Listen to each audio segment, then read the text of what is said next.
നമസ്കാരം.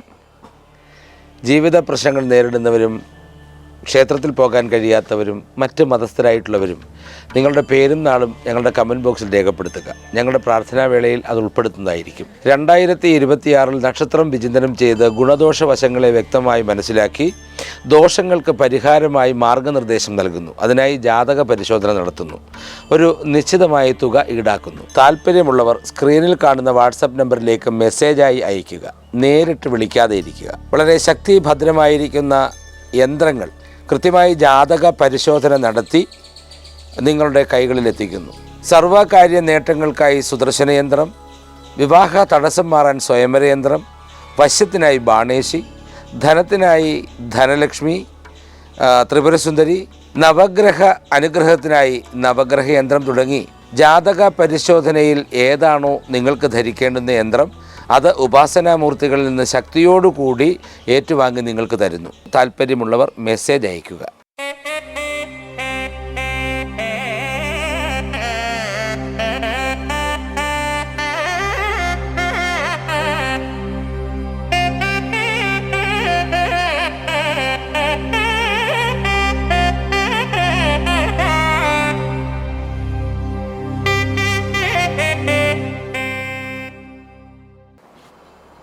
നമസ്കാരം. സുദർശന TV ചാനലിലേക്ക് സ്വാഗതം. ഓം ഗജാനനം ഭൂതഗണാതിസേവിതം കവിത്വജംബു ഫലസാരഭക്ഷിതം ഉമാസുതം ശോകവിനാശകാരണം നമാമി വിഘ്നേശ്വരപാദ പങ്കജം. ഓം വിഘ്നേശ്വര മഹേശ്വര. ഓം പാർവതീദേവി അമ്മേ ഭഗവതിയെ നമോ നമഃ. ഓം ബാലസുബ്രഹ്മണ്യ. ഓം അയ്യപ്പസ്വാമിയെ നമോ നമഃ. ഓം ദുർഗാദേവി ഭദ്രകാളി അമ്മേ.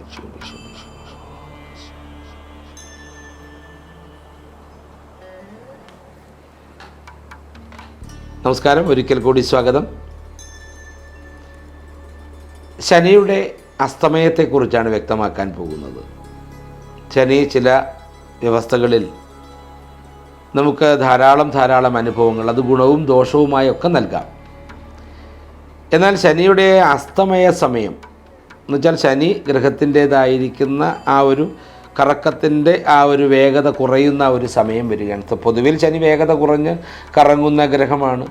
അതിനേക്കാൾ കുറച്ച് വേഗത കുറയുന്ന ഒരു സമയം വരുന്നു. ആ സമയം ചില രാശിക്കാർക്ക് വളരെയധികം ഭാഗ്യങ്ങളുണ്ടാകും.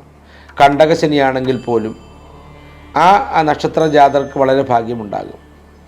7.5 ശനിയും കണ്ടകശനിയും ഒക്കെ അനുഗ്രഹം നൽകുന്ന അവസ്ഥയിലേക്കാണ് ശനിയുടെ ഈ അസ്തമയം വന്നെത്തി നിൽക്കുന്നത്. 3 രാശിക്കാർക്ക് ഉദ്ദേശിക്കുന്നതിനും അപ്പുറത്തേക്ക് ഭാഗ്യമാണ് വന്നു ചേരുന്നത്. ശനി പൊതുവെ ദോഷഫലങ്ങൾ നൽകുന്ന ഗ്രഹമായിട്ടാണ് നമ്മൾ കണക്കാക്കുന്നത്. പലപ്പോഴും ജീവിതത്തിൽ പല പ്രശ്നങ്ങളും ശനി കാലഘട്ടങ്ങളിൽ ഉണ്ടാകും എന്ന് നമ്മൾ ചിന്തിക്കുന്നുണ്ട്, വിശ്വസിക്കുന്നുണ്ട്. നവഗ്രഹങ്ങളിൽ നമ്മളെ ഏറെ സ്വാധീനിക്കുന്നതും അതുപോലെ തന്നെ നമ്മളെ ഏറെ ചിന്തിപ്പിക്കുന്നതുമായ ഗ്രഹമാണ് ശനി എന്ന് പറയുന്നത്. മാത്രമല്ല വളരെ പതുക്കെ സഞ്ചരിക്കുന്ന ഗ്രഹമാണ് ശനി. ആയതുകൊണ്ട് തന്നെ ശനിയുടെ ദോഷകാലം ആ സഞ്ചാരഗതി എത്രത്തോളം നിൽക്കുന്നു? 2.5 വർഷക്കാലമാണ് ശനിയുടെ സഞ്ചാരഗതി എന്ന് പറയുന്നത്. ആ 2.5 വർഷക്കാലവും അതിൻ്റെ ദോഷവശങ്ങൾ നമ്മൾ അനുഭവിക്കേണ്ടി വരുന്നു. പക്ഷേ അതിൻ്റെ കാര്യങ്ങൾ വളരെ ഗൗരവതരത്തിൽ ചിന്തിച്ചാൽ തീർച്ചയായ ദോഷവശത്തെ മാറ്റിയെടുക്കുവാനും പരിഹാര മാർഗങ്ങൾ ചെയ്യുവാനും നമുക്ക് കഴിയും. പക്ഷേ ജാതക വിചിന്തനത്തിലൂടെ മാത്രമേ അത് നടക്കുകയുള്ളൂ. ശനി ദോഷത്തിലാണോ അല്ലെങ്കിൽ ശനി ഗുണത്തിലാണോ എന്നറിയാൻ ജാതക പരിശോധന നടത്തുക എന്നുള്ളത് മാത്രമേ വഴിയുള്ളൂ. അപ്പോൾ ജാതക പരിശോധന നടത്തി ശനിയുടേതായിരിക്കുന്ന ഗതി ദോഷകരമെങ്കിൽ അതിനുള്ള പരിഹാര മാർഗങ്ങൾ ചെയ്താൽ വളരെ ഗുണകരമായിരിക്കുന്ന ഇരട്ടിയായിരിക്കുന്ന അനുഗ്രഹം നമുക്ക് ലഭിക്കുക തന്നെ ചെയ്യും. അതാണ് ശനിയുടെ പ്രത്യേകത എന്ന് പറയുന്നത്. ശനി ഗ്രഹത്തെ നമുക്ക് അങ്ങനെ തള്ളിക്കളയാൻ കഴിയുന്നതല്ല. ഏറ്റവും നമ്മുടെ ജീവിതത്തിൽ വളരെ നിർണായകമായിരിക്കുന്ന പലതും നൽകുന്നത് ശനിദേവൻ തന്നെയാണ്.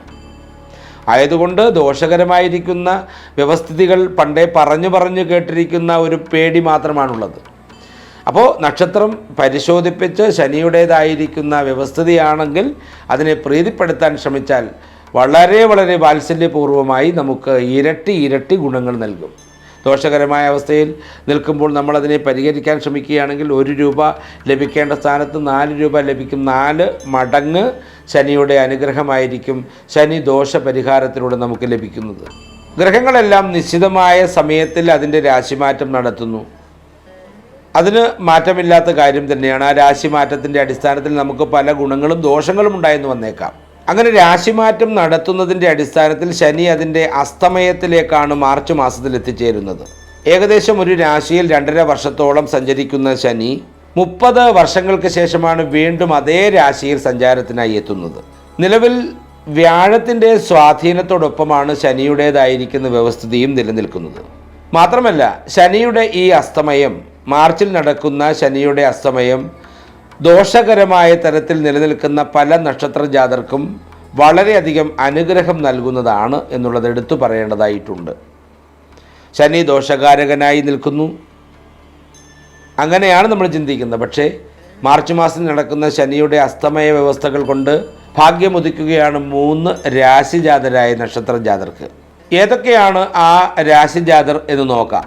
ആദ്യത്തേത് മേടം രാശിയാണ്. അശ്വതി, ഭരണി, കാർത്തിക കാൽ ചേരുന്ന മേടം രാശി. മേടം രാശിക്കാർക്ക് മീനത്തിലെ ശനിയുടെ അസ്തമയം നിർണായകമായ മാറ്റങ്ങൾക്കാണ് തുടക്കമിടുന്നത്. മേടം രാശിയുടെ 12ാം വ്യവസ്ഥിതിയിലാണ് ശനി സ്ഥിതി ചെയ്യുന്നത് തന്നെ. എന്നാൽ ഇപ്പോൾ നിങ്ങളെ സംബന്ധിച്ചിടത്തോളം 7.5 ശനി കാലഘട്ടമാണ്. എന്നാൽ പോലും ശനിയുടെ അസ്തമയം നിങ്ങളുടെ ജീവിതത്തിൽ വിചാരിക്കുന്നതിനും അപ്പുറത്തേക്കുള്ള ഭാഗ്യം നൽകി അനുഗ്രഹിക്കുക തന്നെ ചെയ്യും. 7.5 ശനിയുടെ കാലഘട്ടത്തിൽ ഇത്രയും ഭാഗ്യം അനുഭവിക്കാൻ വിധിക്കപ്പെടുന്ന രാശിജാതർ മറ്റാരുമില്ല. അത്രത്തോളം ഫലപ്രദമാണ് വാസ്തവത്തിൽ ശനിയുടെ അസ്തമയത്തിൻ്റെ അടിസ്ഥാനത്തിൽ. 7.5 ശനികാലമായിരുന്നിട്ട് പോലും മേടം രാശിജാതരായ നക്ഷത്ര ജാതർക്ക് അനുഭവിക്കാൻ പോകുന്ന ഭാഗ്യം എന്ന് പറയുന്നത്. എന്ന് പറഞ്ഞാൽ സാമ്പത്തിക സ്ഥിതി വളരെ മെച്ചപ്പെട്ടതായിരിക്കും. മികച്ചതായിരിക്കുന്ന ജോലികളൊക്കെ ലഭിക്കാനുള്ള ഭാഗ്യമുണ്ടാകും. വിദ്യാഭ്യാസ കാര്യത്തിൽ അലസത ബാധിച്ചിരുന്ന വിദ്യാർത്ഥികൾക്ക് അലസത മാറും. യുവാക്കൾ കാര്യക്ഷമമായി പഠിച്ച് ഗവൺമെൻറ് ജോലിയൊക്കെ സ്വന്തമാക്കാനുള്ള വഴികൾ കാണും. അതുപോലെ തന്നെ വിദേശ രാജ്യങ്ങളിലേക്ക് പോകാൻ ആഗ്രഹിക്കുന്നവർക്ക് അത് നടക്കും. വിദേശ രാജ്യത്ത് ചെന്നു ചേർന്ന ശേഷം ജോലി ലഭിക്കാതെ ഇരിക്കുന്ന മേടം രാശിക്കാർക്ക് തീർച്ചയായിട്ടും ഫെബ്രുവരി മാസം കഴിഞ്ഞു വരുന്ന ആ സമയത്ത്, അതായത് ഒരു മാർച്ച് 1, 2, 3 ദിവസങ്ങളൊക്കെ ആകുമ്പോഴേക്കും ജോലിയിൽ നിങ്ങൾ ജോയിൻ ചെയ്ത് ശമ്പളം വാങ്ങി തുടങ്ങാനുള്ള വ്യവസ്ഥകൾക്ക് തുടക്കം കുറിക്കും. അതുപോലെ തന്നെ ശനിയുടേതായിരിക്കുന്ന ഈ സമയം ഈ രാശിക്കാരെ സംബന്ധിച്ചിടത്തോളം ആരോഗ്യ പ്രശ്നങ്ങൾക്കൊക്കെ മാറ്റങ്ങളുണ്ടാക്കും. എന്ന് പറഞ്ഞാൽ വലിയ രോഗബാധിതരായിരിക്കുന്ന ആളുകൾക്ക് പോലും അതിൽ ശമനമുണ്ടാകുന്നത് തിരിച്ചറിയാൻ കഴിയുമെന്നർത്ഥം. മേടം രാശി നക്ഷത്ര ജാതരോടൊപ്പം ഈശ്വരൻ്റെ അനുഗ്രഹം ഉണ്ടാകുമെന്ന് എടുത്തു പറയണം. കാരണം ഈ രാശിക്കാരോടൊപ്പം ഈശ്വരൻ്റേതായിരിക്കുന്ന എല്ലാ അനുഗ്രഹങ്ങളും ഉണ്ടാകുന്ന അവസ്ഥ അവർക്ക് തിരിച്ചറിയാൻ കഴിയും. അത്രത്തോളം ഈശ്വര അനുഗ്രഹം സിദ്ധിച്ച രാശിയാണ് മേടം രാശി. ആ രാശിയിൽ ജനിച്ച നക്ഷത്ര ജാതർക്ക് സർവ്വ സൗഭാഗ്യങ്ങൾ ഉണ്ടാവുക തന്നെ ചെയ്യും. വിദേശ യാത്രയ്ക്കുള്ള യോഗം വളരെ കൂടുതലായി കാണുന്നുണ്ട്.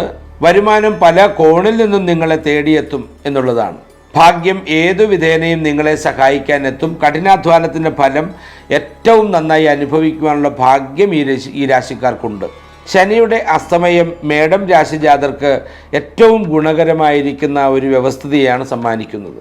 അടുത്തത് മകം, പൂരം, ഉത്രം കാൽ ചേരുന്ന ചിങ്ങം രാശിയാണ്. ചിങ്ങം രാശി നക്ഷത്ര ജാതർക്ക് ശനിയുടേതായിരിക്കുന്ന അസ്തമയം വളരെ വളരെ ഭാഗ്യദായകമായിരിക്കുന്ന അനുഗ്രഹങ്ങളാണ് നൽകുന്നത്. ഭാഗ്യക്കുറി പോലെയുള്ള വമ്പൻ ഭാഗ്യ വ്യവസ്ഥകൾ കയ്യിലെത്താനുള്ള എല്ലാ അനുഗ്രഹങ്ങളും ഉണ്ട്. അതുപോലെ തന്നെ വിദേശ രാജ്യത്ത് താമസിക്കുന്നവർക്ക് വിദേശ ലോട്ടറിയിലൂടെ ധാരാളം ധനമൊക്കെ ഉണ്ടാക്കിയെടുക്കുന്നതിന് ഭാഗ്യമുണ്ട്. അതുപോലെ ലോട്ടറി ഭാഗ്യം മാത്രമല്ല, ഈ പറഞ്ഞതുപോലെ നറുക്ക് അല്ലെങ്കിൽ ഈ പറയുന്ന ചിട്ടി, ലേലം, നറുക്ക് തുടങ്ങിയവയൊക്കെ വന്നു ചേരാനുള്ള ഭാഗ്യം കാണുന്നുണ്ട്. അതുപോലെ തന്നെ നേരത്തെ നിക്ഷേപിച്ചിരുന്ന തുകകൾ, അതായത് നമ്മുടെ പാരമ്പര്യ വ്യവസ്ഥകളായിട്ട് പണ്ട് ആരെങ്കിലുമൊക്കെ നിക്ഷേപിച്ചിരുന്ന തുകകൾ വലിയ തുകയായിട്ട് നമ്മുടെ കയ്യിലേക്ക് എത്തിച്ചേരാനുള്ള ഭാഗ്യം കാണുന്നുണ്ട്. ഈ നക്ഷത്ര ജാതരെ സംബന്ധിച്ചിടത്തോളം കണ്ടക ശനിക്കാലമാണെങ്കിൽ പോലും അതിൻ്റേതായിരിക്കുന്ന ദോഷവശങ്ങൾ മാറി ഭാഗ്യദായകമായിരിക്കുന്ന അനുഗ്രഹം ഉണ്ടാകുന്നതിനായിട്ടുള്ള വഴികൾ തീർച്ചയായും വന്നു ചേരുക തന്നെ ചെയ്യും. മാർച്ച് 2 ശനിയുടെ അസ്തമയം നടക്കുന്നതിൻ്റെ അടിസ്ഥാനത്തിൽ വളരെ ഭാഗ്യത്തിൻ്റേതായിരിക്കുന്ന ഉദയം ഈ രാശിക്കാരിലേക്ക് വന്നു നിറയുക തന്നെ ചെയ്യും. തൊടുന്നതെന്തും വലിയ സൗഭാഗ്യങ്ങളായി മാറുന്ന അവസരം ഇവർക്കുണ്ടാകും. മുടങ്ങിക്കിടന്ന ജോലി തിരികെ ലഭിക്കുന്നതിനുള്ള ഭാഗ്യം കാണുന്നുണ്ട്. അതുപോലെ തന്നെ വീട് പണിയൊക്കെ പൂർത്തീകരിക്കാതെ കിടക്കുന്ന ഈ നക്ഷത്ര ജാതർക്ക് അത് പൂർത്തീകരിക്കാൻ കഴിയും. അതുപോലെ തന്നെ ബന്ധുജനങ്ങളുമായി അകന്നു നിന്ന ഇവർക്ക് ആ അകൽച്ച മാറ്റി ബന്ധുക്കളോട് ചേർന്ന് സഹകരിച്ച് മുന്നോട്ട് പോകാൻ കഴിയുന്ന വ്യവസ്ഥിതിയുണ്ടാകും. ആ ബന്ധു ചേർച്ച കൊണ്ട് തന്നെ ഭാഗ്യങ്ങൾ വന്നു ചേരുന്ന വ്യവസ്ഥിതിയും കാണുന്നുണ്ട്. അതുപോലെ തന്നെ മത്സര പരീക്ഷകളിലൊക്കെ വലിയ വിജയമുണ്ടാകും. വിദ്യാർത്ഥികൾക്ക് വിദ്യാഭ്യാസപരമായ നേട്ടങ്ങൾ ഉണ്ടാക്കിയെടുക്കുവാൻ കഴിയും. കലാ, കായിക, സാംസ്കാരിക മേഖലകളിൽ നിൽക്കുന്നവർക്ക് കീർത്തിതമായിരിക്കുന്ന വ്യവസ്ഥകൾ വന്നു ചേരാനുള്ള ഭാഗ്യം കാണുന്നുണ്ട്. വിവാഹമൊക്കെ മുടങ്ങിക്കിടക്കുന്ന ഈ നക്ഷത്ര ജാതർക്ക് മുടക്കമൊക്കെ മാറി വിവാഹത്തിലേക്ക് വന്നു ചേരാനുള്ള ഭാഗ്യവും കാണുന്നുണ്ട്. അതുപോലെ തന്നെ വർദ്ധിച്ച അംഗീകാരവും ബഹുമാനവും ഈ നക്ഷത്ര ജാതർക്ക് ലഭിക്കുമെന്നുള്ളതാണ്. ചിങ്ങൻ രാശി നക്ഷത്ര ജാതരെ സംബന്ധിച്ചിടത്തോളവും ഏറ്റവും നല്ലൊരു ഭാഗ്യദായകമായ വർഷം തന്നെയാണ് 2026. 2026 മാർച്ച് 2 തുടങ്ങുന്ന അനുഗ്രഹവേദ്യമായിരിക്കുന്ന മാറ്റം വളരെ ഭാഗ്യദായകമായി ഭവിക്കുക തന്നെ ചെയ്യും. അതുപോലെ തന്നെ ചിങ്ങം രാശിക്കാർക്ക് ബിസിനസ് മേഖലയിലൊക്കെ വമ്പൻ കുതിച്ചു കയറ്റത്തിനുള്ള ഭാഗ്യവും കാണുന്നുണ്ട്. വിദേശ വ്യവസ്ഥകളിലേക്കൊക്കെ പോയി ജോലി നോക്കുന്നതിനുള്ള ഭാഗ്യം കാണുന്നുണ്ട്. എല്ലാം കൊണ്ടും നല്ല ചേർച്ചയുള്ള വളരെ സൗഭാഗ്യദായകമായിരിക്കുന്ന ഒരു അനുഗ്രഹമാണ് ശനിയുടെ അസ്തമയത്തിലൂടെ ലഭിക്കുന്നത്. തീർച്ചയായും എല്ലാ ഭാഗ്യങ്ങളും ഈ നക്ഷത്ര ജാതരെ അനുഗ്രഹിക്കട്ടെ എന്ന് ഈശ്വരനോട് പ്രാർത്ഥിക്കുന്നു. അടുത്തത് കുംഭം രാശിയാണ്. അവിട്ടം പകുതി ചതയം പോരുരുട്ടാതി മുക്കാൽ ചേരുന്ന കുംഭം രാശി. കുംഭം രാശിക്കാർക്ക് ശനിയുടെ അസ്തമയം വളരെ അനുഗ്രഹദായകമാണ്. 12ാം ഭാവത്തിലും ശനി 2ാം ഭാവത്തിലുമൊക്കെ നിലനിൽക്കുന്ന വ്യവസ്ഥിതിയാണ് കുംഭം രാശിക്കാരെ സംബന്ധിച്ചിടത്തോളം ഉള്ളത്. 7ര ശനിയുടെ സ്വാധീനത്തിലാണ് കുംഭം രാശിക്കാർ നിലനിൽക്കുന്നത്. എന്നാൽ പോലും ശനിയുടേതായിരിക്കുന്ന ഈ അസ്തമയം അപ്രതീക്ഷിതമായ ധനലാഭം നേടിക്കൊടുക്കുക തന്നെ ചെയ്യും. ശനിയുടെ അസ്തമയം മാർച്ച് 2 തുടങ്ങുന്നു. മാർച്ച് 2 മുതൽ തീർച്ചയായിട്ടും കുംഭം രാശിക്കാരായ നക്ഷത്ര ജാതർക്ക് ഉദ്ദേശിക്കുന്നതിനും അപ്പുറത്തേക്ക് ഭാഗ്യദായകമായിരിക്കുന്ന അവസ്ഥയിൽ എത്തിച്ചേരുക തന്നെ ചെയ്യും. പൊതുവിൽ ശനിക്ക് ഒരു പ്രാധാന്യം കുംഭം രാശിയിലുണ്ട് എന്നുള്ളത് നമുക്കറിയാം. അതുകൊണ്ട് തന്നെ ശനിയുടേതായിരിക്കുന്ന ഈ അസ്തമയത്തിൻ്റെ ഭാഗ്യദായകമായ നിമിഷങ്ങൾ അല്ലെങ്കിൽ മുഹൂർത്തങ്ങൾ കുംഭം രാശിക്കാരെ സംബന്ധിച്ചിടത്തോളം ലഭിക്കുക തന്നെ ചെയ്യും.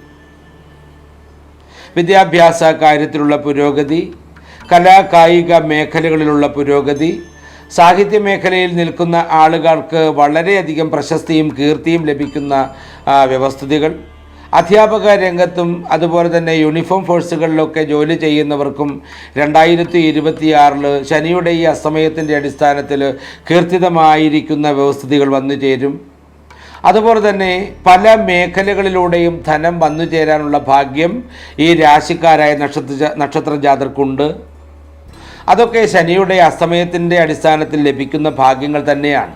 കുംഭം രാശിക്കാരെ സംബന്ധിച്ചിടത്തോളം 7 ശനിയുടെ അവസാന ഘട്ടത്തിലേക്കാണ് വന്നു ചേരുന്നതെങ്കിലും തീർച്ചയായിട്ടും അത്തരത്തിലുള്ള ഒരു ബുദ്ധിമുട്ടാർന്ന ജീവിതത്തിൻ്റെ വ്യവസ്ഥിതികളൊക്കെ മാറും. ഋണബാധ്യതകളൊക്കെ ഒഴിഞ്ഞ്, അതായത് കടബാധ്യതകളൊക്കെ ഒഴിഞ്ഞ് വളരെ സൗഭാഗ്യദായകമായിരിക്കുന്നൊരു ജീവൻ ഗതിയിലൂടെ സഞ്ചരിക്കാനുള്ള ഭാഗ്യം കുംഭം രാശിക്കാർക്ക് വന്നുചേരും. അതുപോലെ തന്നെ ഉത്തരവാദിത്വങ്ങളെല്ലാം നന്നായി നിറവേറ്റുന്നതിന് ശനിയുടെ ഈ അസമയഗതി കൊണ്ട് കുംഭം രാശിക്കാർക്ക് സാധിക്കും. അതുപോലെ തന്നെ ജീവിതത്തിൽ ഏത് കഠിനതരമായിരിക്കുന്ന സമയത്തെയും വളരെ ലളിതമായി മാറ്റുവാൻ ശനിയുടേതായിരിക്കുന്ന ഈ അസമയ വ്യവസ്ഥ കൊണ്ട് കുംഭം രാശിക്കാർക്ക് കഴിയുമെന്നുള്ളതാണ്. അതുപോലെ തന്നെ ജീവിതത്തിൽ ആത്മസംതൃപ്തി കൊണ്ട് നേട്ടങ്ങൾ ധാരാളമുണ്ടാകും.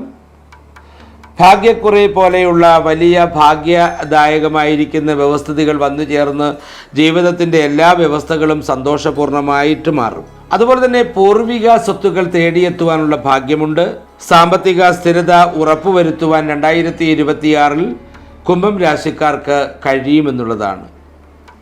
അപ്പോൾ അത്രത്തോളം സമ്പത്തിൻ്റേതായിരിക്കുന്ന കൂടുതലുകൾ നിങ്ങളുടെ കൈകളിലേക്ക് എത്തിച്ചേരുക തന്നെ ചെയ്യും. മഹാലക്ഷ്മി ദേവിയെയും കുബേര ഭഗവാനെയും ഒക്കെ പ്രാർത്ഥനകൾ കൊണ്ട് പ്രീതിപ്പെടുത്തുക എന്നുള്ളതാണ് കുംഭം രാശിക്കാർ ചെയ്യേണ്ടുന്ന കാര്യം. ശനിയുടേതായിരിക്കുന്ന അസ്തമയത്തിൻ്റെ അടിസ്ഥാനത്തിൽ ലഭിക്കുന്ന ഈ സർവ്വഭാഗ്യങ്ങളെല്ലാം തന്നെ നമ്മളിൽ നിലനിന്ന് പോകണമേ എന്ന പ്രാർത്ഥനയും കുംഭം രാശിക്കാരെ സംബന്ധിച്ചിടത്തോളം ഉണ്ടാകണം. ക്ഷേത്ര ദർശനമൊക്കെ വളരെയധികം അനിവാര്യമാണ്. അത് ഈ 3 രാശി ജാതരായിരിക്കുന്ന നക്ഷത്ര ജാതരും അത് ചെയ്യേണ്ടതാണ്. സർവ്വഭാഗ്യങ്ങളായിരിക്കുന്ന വ്യവസ്ഥിതികൾ ജീവിതത്തിലേക്ക് വന്നു ചേരുകയാണ് ശനിയുടെ അസ്തമയത്തിൻ്റെ അടിസ്ഥാനത്തിൽ. 2026 മാർച്ച് 2 തുടങ്ങുകയാണത്. ആയതുകൊണ്ട് തന്നെ തീർച്ചയായും ക്ഷേത്ര ദർശനങ്ങളൊക്കെ നടത്തുക, നമ്മളെക്കൊണ്ട് കഴിയാവുന്ന ചെറു വഴിപാടുകളൊക്കെ നടത്തി മുന്നോട്ട് നീങ്ങുക. എല്ലാ ഭാഗ്യങ്ങളും ഈ നക്ഷത്ര ജാതർക്ക് ഉണ്ടാകട്ടെ എന്ന് പ്രാർത്ഥിച്ചുകൊണ്ട് നിർത്തുന്നു. നന്ദി, നമസ്കാരം.